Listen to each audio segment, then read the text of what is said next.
Sheldon Primus. Welcome to the Safety Consultant Show with Sheldon Primus, where we blend safety smarts with business brilliance and a pinch of Sheldon's signature wit.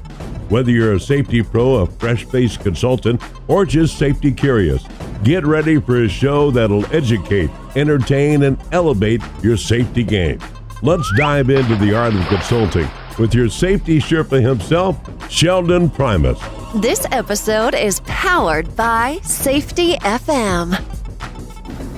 Hey gang, welcome to another episode of the Safety Consultant Podcast. I'm your host, Sheldon Primus. It's the podcast where I teach you the business of doing safety consulting, talk about OSHA compliance, we talk about all kinds of stuff, get some guests in there sometimes to help you guys out. And this month, I am loading up the guests. I've been doing some interviews in the background, and you guys are going to be just excited. Just this month, October into November, I got some guests. I am throwing out the guests. So, welcome to all you guys who are just now joining, and those of you that haven't listened before, thank you for getting me on the radar for you. So I truly, truly appreciate it. And this week, I'm actually going to do a solo episode because I've been seeing a lot on my social media with some people starting their businesses now. So I want to make sure that since you're already starting your business and you got stuff going on, that I am here to help you out. So not everyone is going to end up being a person that is going to start a safety consulting business. Some of you are just listening because you are the person who is the pseudo safety consultant for your organization. So I understand that. So I know you've been listening just to make sure that you get some good information in. And I'm grateful for you guys doing that. And I'm very thankful that you're able to join me today, right? So thank you.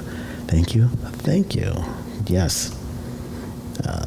This week, what I'm going to do is I'm going to go ahead and help you guys who are going to start your business. I want to help you with understanding just a few things. Yes, you've got my 7 steps to starting a profitable safety consulting business out there, and you can listen to those steps. If you're also someone who likes TV and actually being able to look at things on YouTube, well, actually it'd be like Roku and some of the other devices, then you've got the Safety Consultant TV product out there that has some information as well. So I've got a couple places, and then there is also the Safety Consultant Blueprint. So let me give you all the links there. The Safety Consultant Blueprint, you can find that as safetyconsultantblueprint.com. So again, safetyconsultantblueprint.com. Safety Consultant TV is an easy one. You just go to your app store and type in Safety Consultant TV, and whatever device you're using, that'll pop up. So again, Safety Consultant TV in the app store, or if you want to go online, go safetyconsultanttv.com. So there you go. No, excuse me. Oh boy, I almost had a failure there. So it is safetyconsultant.tv. All right, so safetyconsultant.tv. That's what you guys are going to help. So that's the basis of this conversation here.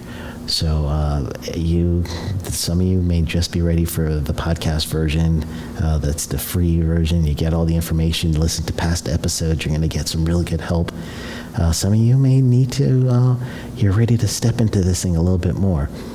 So then you could use the Safety Consultant TV product to help you with even downloadables, because I do have downloadables on that site. When you log in, you'll be able to download samples of my pretty much samples of my safety programs. We got samples of let's see, I've got a sample of my actual proposals and training on there too. So not just the samples, but you got the trainings as well. So that's everything that you will see on Safety Consultant TV and safetyconsultantblueprint.com. That's a different product altogether. So when you get to safetyconsultantblueprint.com, what you're doing is you're actually signing up for my course. So the Safety Consultant Blueprint course That's going to help you get a good understanding of just truly the step-by-step ways that I've been learning about safety consulting for myself. And I've had a whole bunch of lessons learned. And with my lessons learned, I just put that back to you guys in a course, really easy module where you could just have just steps to follow. That's really what the course is, steps to follow.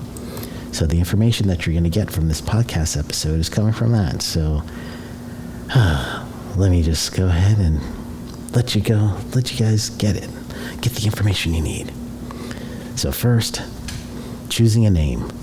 And again, this is stuff that I've been seeing on my social network. And those of you on Facebook, you can go to facebook.com/groups/safety consultant. That's the consultant group that I had started, and we've got over 2,500 I think we're up to 3,000 maybe safety professionals and people who want to be consultants or play the role as a consultant, and that's globally. So just do that, and you'll be able to see what I'm mentioning here about people asking about, how do you choose a name and everything else. So here's what I tell them in the post. So you want your name, since it's truly the first impression that a potential client has with you, your name's going to mean something to them. So it's not to be self-serving for yourself. It's for the clients to know that you are the right match for them. So here's for instance, when I first started, my company was Utility Compliance Inc. And my whole thing is I was going to do some counseling, consulting, that's a better word, for the utilities that I would work in. So the Utility Compliance Inc. was something that I would think of that be, all right, I'm a utility, I need to get some compliance. This seems like a natural fit. When I did start getting into OSHA compliance, then I had to switch things up a little. So I started a DBA called OSHA Compliance Help. And again, it's all in the name. If you need OSHA compliance help, you'd talk to me. So I was operating the two, utility compliance, OSHA compliance help. And I even still have my OSHA compliance help YouTube channel with the open playlist and everything else. You just have to go to youtube.com at OSHA compliance help. Should be what it is.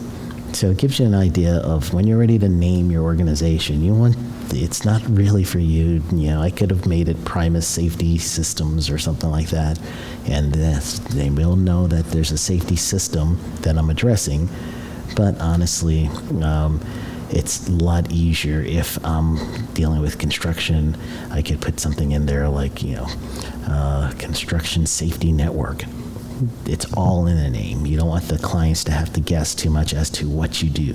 If you have one of those names that is very memorable, your surname or something very memorable, like Primus. I hear a lot of people love the Primus name, right? And there's even a band out there named Primus, right? So I got some leverage with that. So I might, if I were to start a business again, throwing in the name Primus, using the leverage from someone else's just experience with my name, then okay, I could see something like that.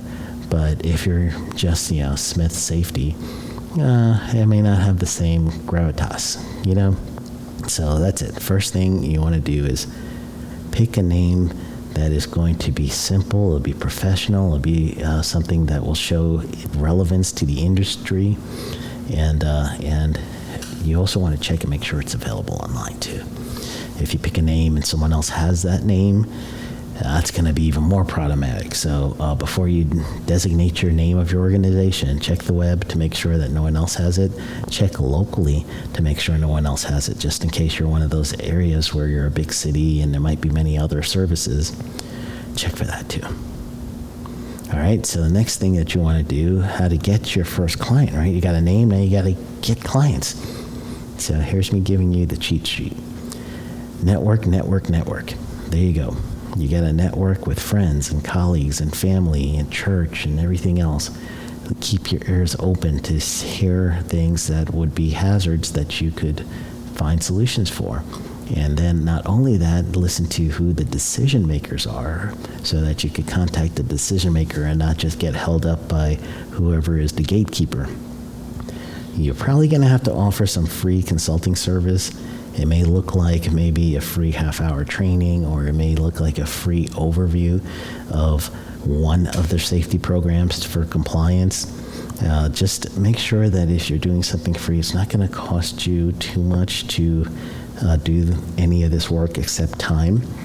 And the free offer, though, you want to get an email with a name on that one, and obviously phone number for that type of service.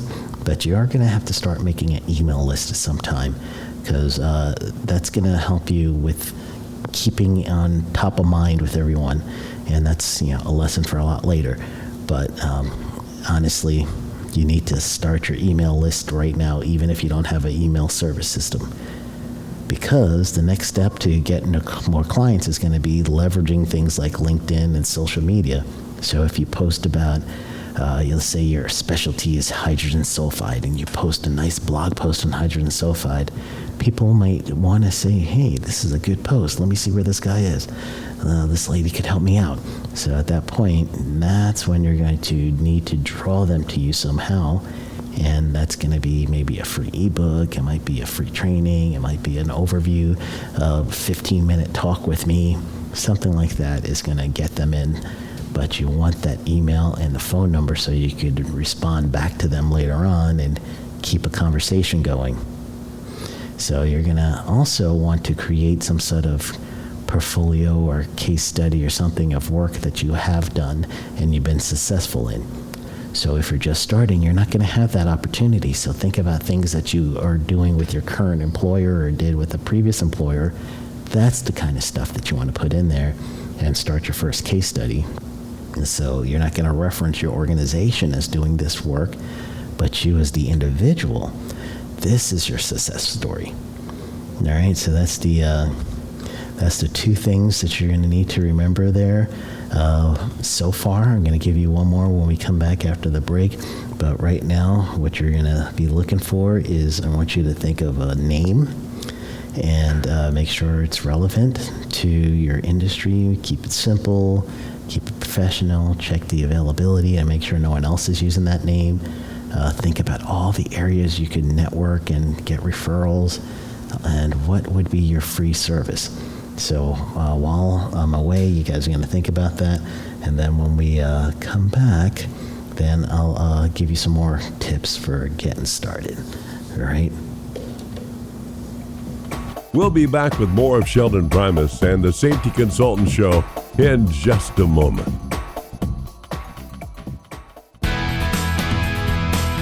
Are you ready to make a difference? Introducing the Safety Consultant Blueprint course. Unlock your potential as a safety consultant. Learn the skills, strategies, and ethics to create safer workplaces for your very own client. From risk assessment to client acquisition, we've got you covered. Become a safety consultant and open doors to being your own boss. Join us and be the hero of workplace safety. Enroll today. Safety starts with you. Take the first step now. Visit our website and enroll in the Safety Consultant Blueprint course. Empower businesses. Protect lives. SafetyConsultantBlueprint.com.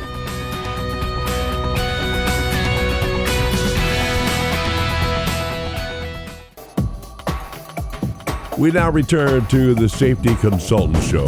Once again, here's Sheldon Primus. All right, well, welcome back.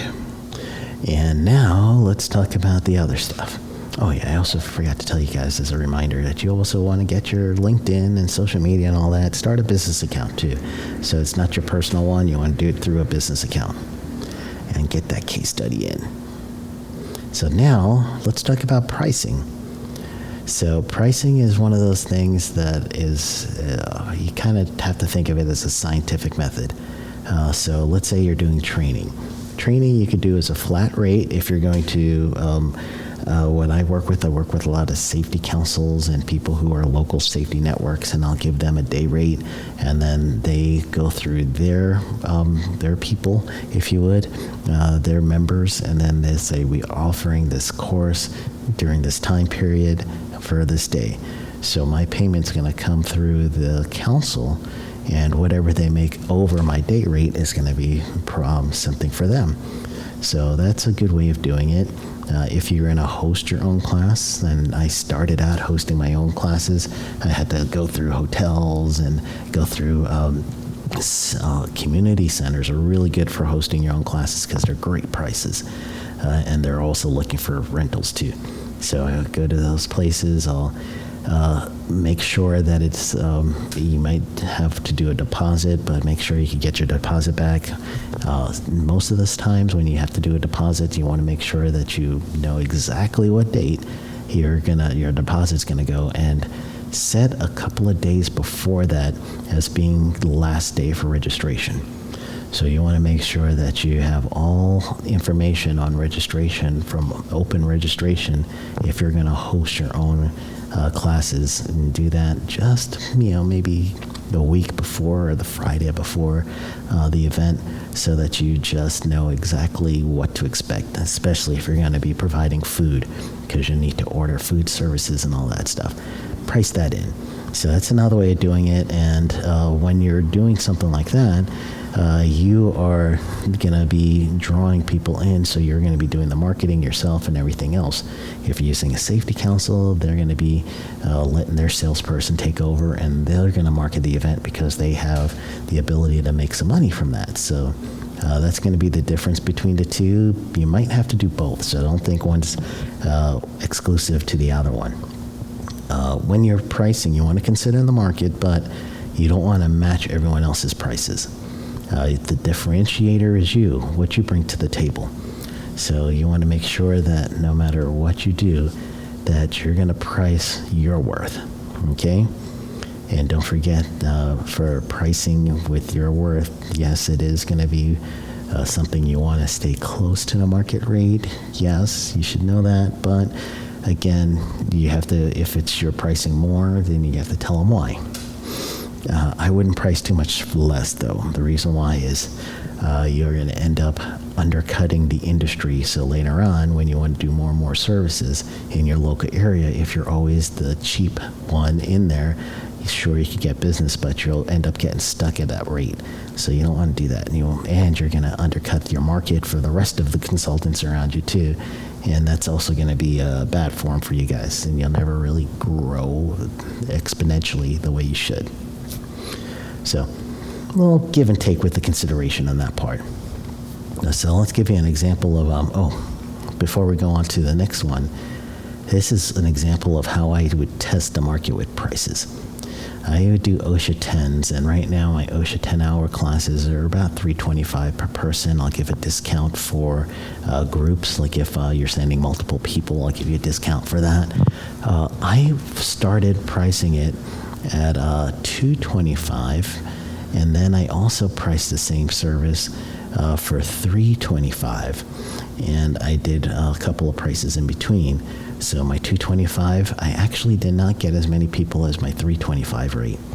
So you would have to price things, so that means you have to do these things often so you can get a range of pricing. And don't be scared to price it higher. Again, see what the market will feel. It's a perception thing. So if you're priced higher, the perception is that you're offering something better, and you should. You should offer something better, and that's your expertise and everything else. Here's another area, mock OSHA audits, mock compliance audits. You could do that hourly, but don't think about giving your clients an hourly rate. That's just to help you figure out how many hours you're going to spend on this project, and then price it from there as a project price. So let's say you're going to do 10 hours to do a mock OSHA or mock compliance audit, and you're going to think of the 10 hours plus the drive time plus the report time plus the delivery time. So your 10-hour actual audit is now turning into something that looks more like 15 hours, more like 20 hours, right? Don't forget that you're also paying your own insurance. So if your hourly rate for your company that you used to work for was $75 an hour, and now you're working for yourself and you charge $75 an hour, you're not actually billing in the amount of time, energy, and effort past the actual compliance time, and you're actually paying more for insurance, and you're paying your own cash. You're not using a company vehicle. You don't have the company tolls. So all that is going in. So for mock audits, honestly, you don't want to go much less than $150 an hour or something. And again, you're not going to price it to them as hourly fee.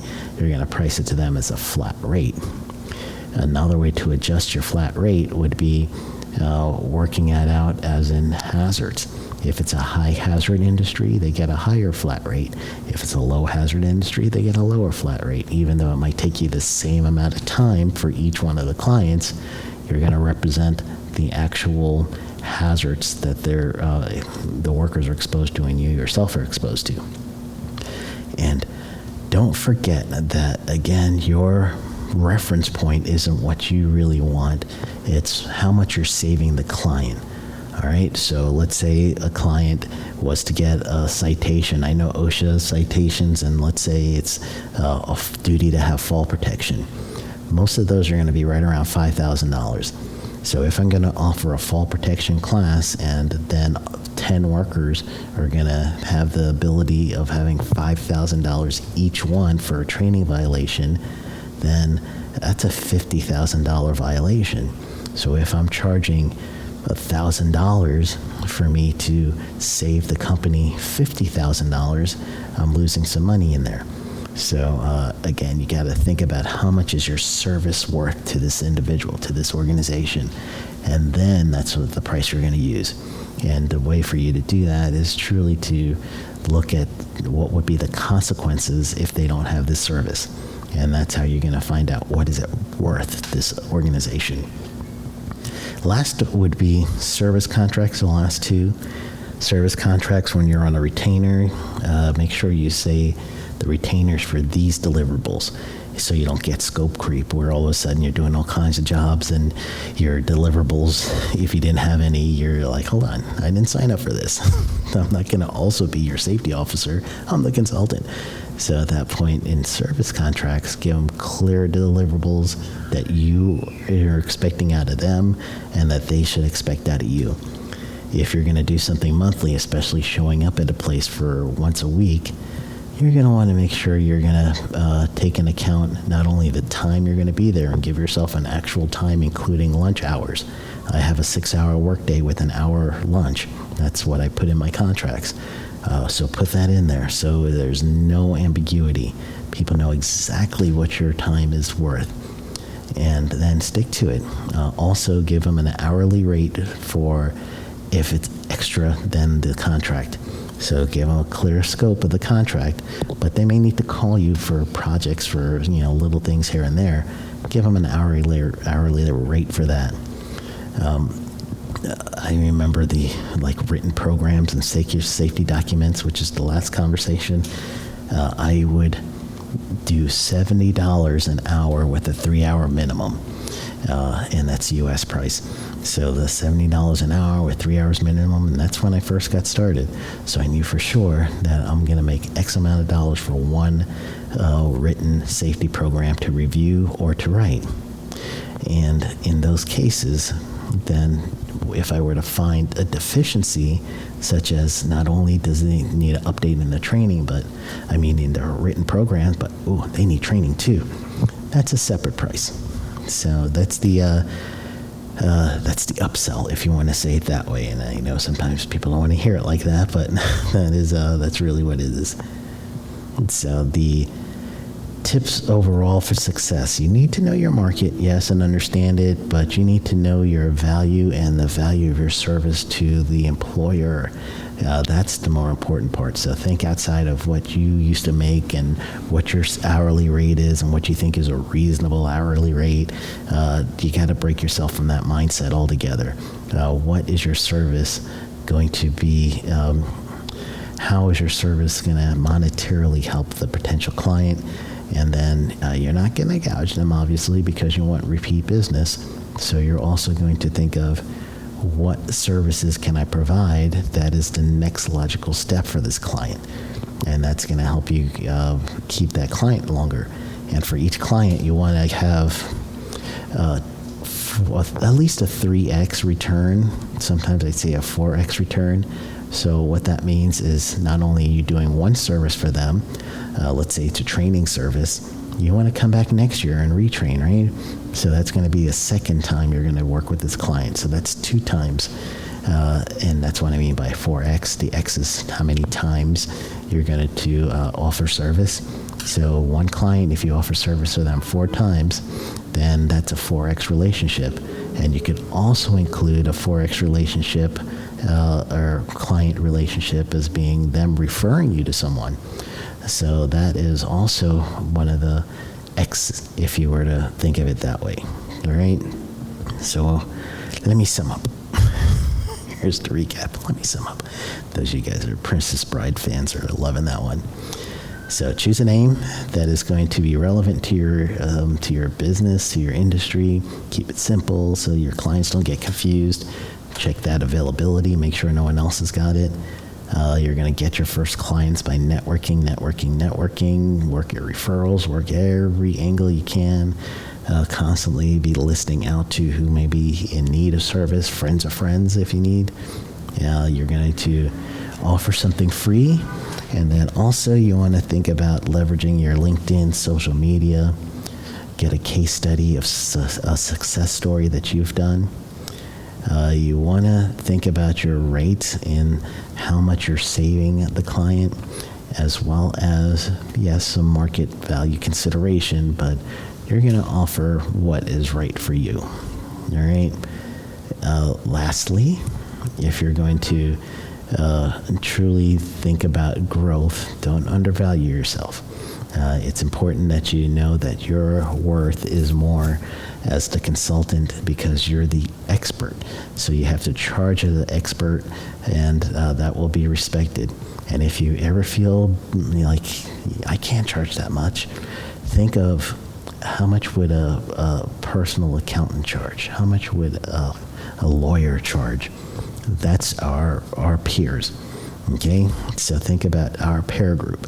That's what the mindset should be. Mindset? Yes, mindset should be. A lot of S's in that one.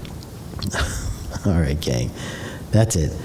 I just want to make sure I gave you guys that information. Gave you a lot to think about. You're going to probably have to listen to this episode a few times, but take action. And if you're really ready to take action, I gave you 3 ways of doing that with me helping you. One is going back to other podcasts. That is absolutely free for you to do. Secondly, it will be going to Safety Consultant TV. Sign up for that. If you want to get 30 days free, you're going to have to sign up and do the monthly. And there's a code input you could put in, and it's SC101. When you put in that code, you'll get 30 days free. You can get some templates and downloads, watch some videos of me teaching you how to do certain aspects and for aspects of your business. And then for those of you that are ready, you've been at this for a little and you've been back and forth and you're ready to really commit, then go ahead and purchase the course, safetyconsultantblueprint.com. So the information you're going to get from that minimum amount of price that you're going to do for the course is going to help you keep your business running and get you going. All right, so those are the ways that you guys could, from free to paid, get your business off. All right, so you guys could do this, man. I got you. Gave you a bunch of information. I'm going to let you digest it, listen to this episode as much as you want. It's free. And get some good information to keep you going, all right? Go get them.